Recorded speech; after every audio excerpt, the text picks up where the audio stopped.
Alright, boys and gals, today is finally the day that we throw the KA back into the S14. It's been out for quite a while now, and I am super stoked to have the KA back in the car, and I just want to drive this thing again, honestly.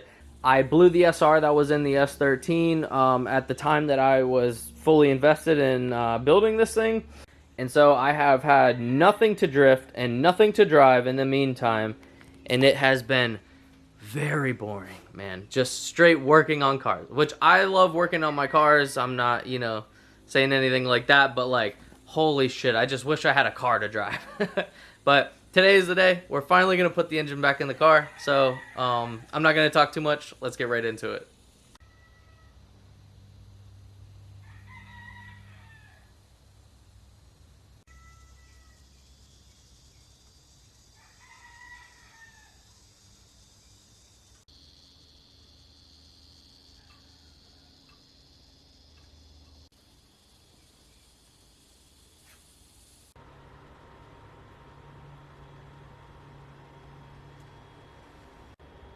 Okay, so I got the engine outside. All I got to do is connect it to the hoist, and then I got to put the clutch and mate the trans and everything. But yeah, don't mind this exhaust manifold. I already got another one. I got an ISR one for it for now until I do the whole turbo kit and everything. But yeah, this one, the ISR one is the ISR one that I have is like full length headers, so this one, it separates right here, has a flange right here. The ISR one goes all the way down and around and like kind of hugs the trans. And yeah, this one's just gonna make it a lot easier to install the engine, and then I'll put the ISR one manifold on after I get the engine installed. I did a little bit of cleaning over here. So I did a lot of cleaning and tidying up on the harness for like the fuel injectors and everything. I cleaned all the plugs out like with contact cleaner and sprayed them all out with air and got all the grease. There was so much fucking grease like on this harness. I didn't want it all disgusting as I'm trying to work on it in the future and shit. And I retaped it too, like retaped everything because it looked horrible, and like there was a bunch of splits and wires. There was like this length of wires just shown. Yeah, whatever. So I'm gonna create some space over here because, as you can see, there's a lot of shit over here. So clear it all off. I can get the KA. I can hoist the KA up, put it like on a tire or some shit, and then start installing my brand new action clutch.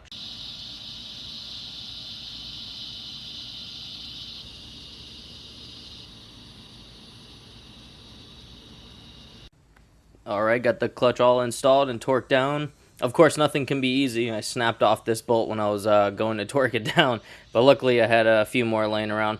So, now I'm going to replace my throwout bearing, because you always want to replace your throwout bearing anytime you want to do some shit with your clutch. And I got some brand new hardware for my bell housing for the manual trans, because, I had the automatic trans before. And yeah. Got the transmission over there. I was doing a little bit of cleaning on it, and we can get this bitch installed. Alright, I got the trans all on. Got the bell housing bolts just hand tight for now, some of them. I'm gonna hoist it up with the engine hoist, and then I'm gonna put the dust cover on the bottom. And I'll show you how to, you can reuse the automatic dust cover. You just have to trim the two tabs off. Alright, so this is the bracket that I was talking about right here. All we have to do is trim off these top two tabs. And this is only for the manual trans. So we just grind these off. We'll probably do like a little cut right here. Like right there. Make it look all pretty. Hit it with the flap disc and throw it on under there. Okay guys, I am so sorry. I completely dropped the ball on this one. I had set up my GoPro and started recording me and my buddy that came over to help out to put the engine in. And I don't know what happened whenever I went and got all the videos off of the SD card. It was just all corrupted, like it was all showing red. So I don't know, dropped the ball on that one. But anyways, yes, at this point the engine is installed. It is in the S14, and I was playing around with it for a little bit because I got everything hooked up and I couldn't get it started. But I think that I might have found the issue, so let's pick back up right there. Alright guys, I think we are ready to try to crank the S14. So I actually just tried a few minutes ago, and I turned the key forward and absolutely nothing was happening. So I was like looking over everything for a bit, and couldn't really figure it out. I thought it was the neutral safety switch that you have to loop whenever you do the manual conversion for these cars. But I was doing some digging around in some forums and this and that, and then like, because I thought it was something like that with the whatever. But anyways, I found that the main ground for the fucking battery cable, goes to your battery tray right here, and then battery tray over to the intake manifold. I didn't connect it. I had it tucked away whenever I was pulling the KA out originally, and I guess I never fucking reconnected it, so whatever. But now I connected it, and we are ready to try to crank it. Alright, so I just robbed the battery from my green S13 that's sitting out there, RIP, because my battery was completely shot, like absolutely shot. I put on the battery charger and it wouldn't even charge, but I just bought this battery for the green S13 like really recently, right before Spring Break Bash, so it should be good, but we're gonna see right now.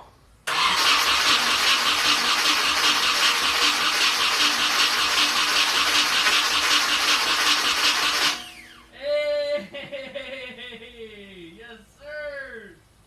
All right, we're gonna crank it a few times to get the oil pressure up. All right, I am very happy. I unplugged the fuel pump relay, so we can like crank it, get some oil pressure. I think I might crank it a few more times, plug the relay back in, and we can see if it starts. I don't know of anything that's hooked up or that's not hooked up.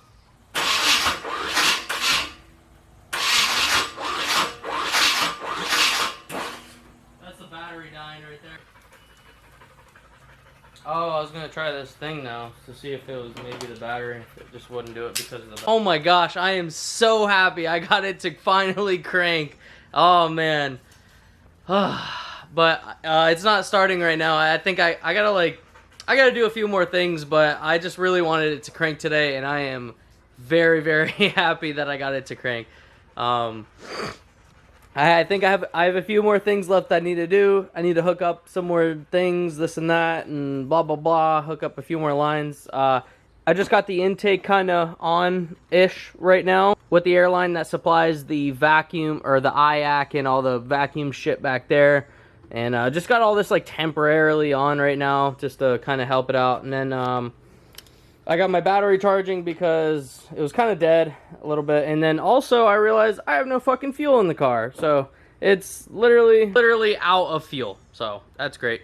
I got to run to the gas station tomorrow on my way to work and fill up my fuel tank, fill this shit up, and hopefully tomorrow I can get it to start. So I will see you tomorrow. Okay guys, today is the next day, and I am really hoping that I can get this thing to start today. I went and picked up some gas on my way back home from work, and I let my battery charge overnight, so this time it won't start dying whenever I'm trying to, in the middle of cranking it and shit. It was kind of cutting out on me, like halfway through when I was trying to get some oil flowing in the engine after cranking, but so I'm going to start cranking it some more, get some more of that fuel, like the new fuel building up into the rail. I don't know if it was just very old or what, but we're going to be hopeful that that fixes it and that it starts. I have not tested the coil packs yet, and I am by myself today. My girlfriend, she left me.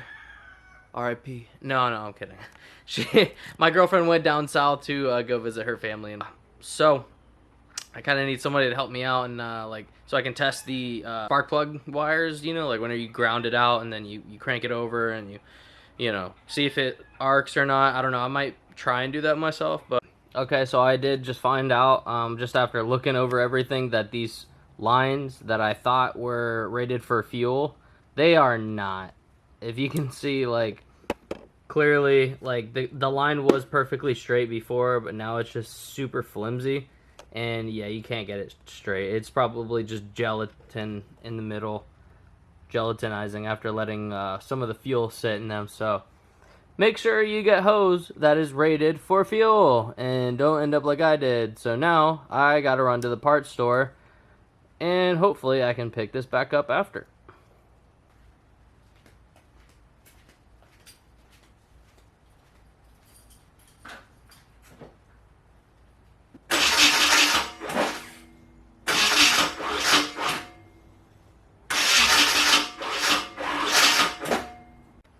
Alright guys, so it is the next day today. As you saw in the last clip, I could not get it started. It was cranking, which is great. I replaced the starter and it was cranking, which is fucking awesome. But I still have to figure out my no start issue. But I narrowed it down. I checked fuel pressure at the rail. I'm getting fuel at the rail. It's fucking spewing out. So getting fuel at the rail, and then I checked the plugs. I pulled all the plugs out and then, you know, turned it over and made sure that they were arcing. So, and obviously air, you know, the fucking throttle body works.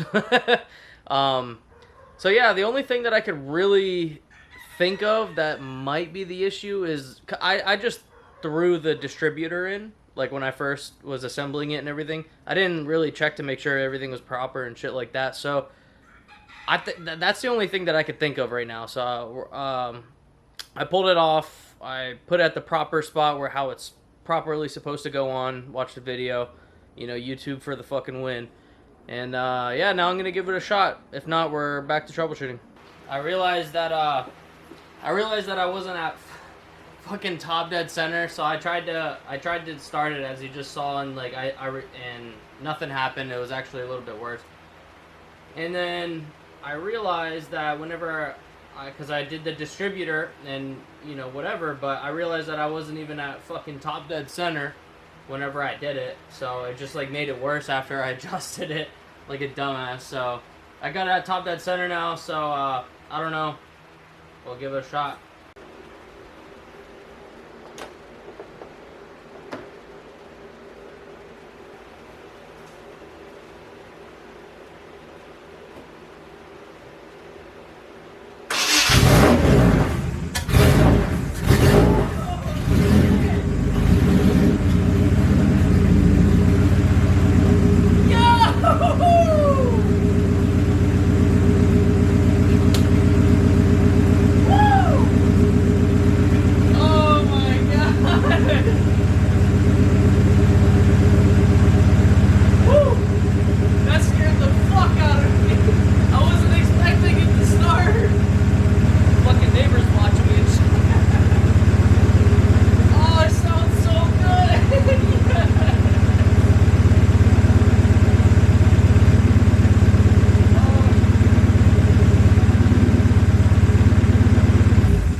Oh man, one step closer to driving this thing finally.